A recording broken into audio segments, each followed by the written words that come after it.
our check valve we're going to be replacing. It's leaking right from here. You want to know why? Because somebody worked on it and broke a bolt and left it. So I found it like that. So we're going to go ahead and put the new valve in. Replace this one. It's always a good idea to check your receiver level. Go ahead, manually open that valve right there. Okay, here we go. So you want to make sure your cutters are going to clear before you go starting to pump stuff down. You got a mark. You got a mark.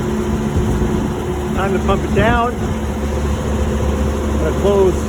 First off, I'm going to shut off the liquid line feeding the store. I'm going to pump down the store for about 15 minutes. And then I'll wait till the compressors turn off.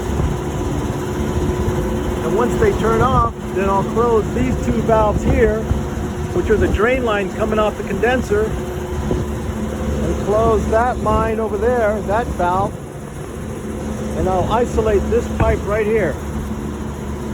And then I'm going to go ahead, pump the liquid out of here through my recovery machine downstream over here back into the condenser to clear this out.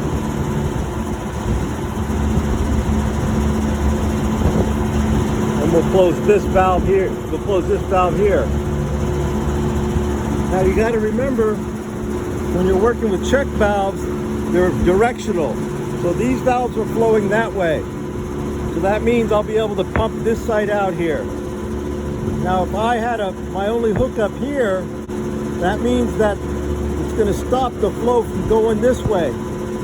So it wouldn't be a good spot to try to pull the gas out right here. You'd have to boil it off and it'd take a long time. So you want to be downstream of the check valve so it pulls past the check valve. Past the check valve. Okay. So here's our valve, check valve, going in the right direction. We have our mark on the pipe there to cut it. We have our pipe mark right there.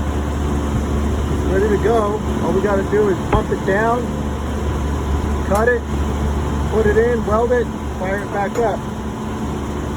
This right here will be a thing of the past.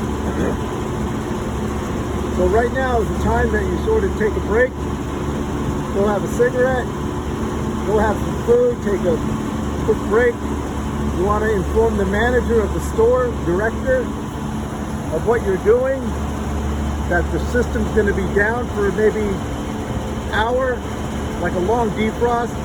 You want to go over to the controller and you want to take everything out of defrost right now before you start pumping it down, so everything has a chance to cool down and stay cold. So it's colder while you're shutting this down and welding it back in. And also you want to call up monitoring and anybody else who might be watching temperatures and calling in alarms and informing them that you're going to be shutting it down so they don't panic on their side when they see things starting to turn red. So go take a break, tell the store director what you're going to do, and call all the monitoring companies that monitor this store you're at. And then go ahead and shut it down.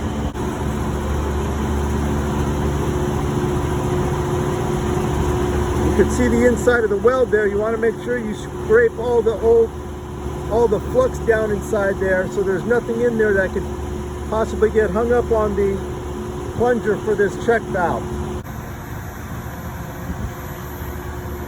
Valve is burned in. Welds inspected. Let's go ahead and put it back together. We'll put our plunger in, put the spring in, install the gasket on the bonnet.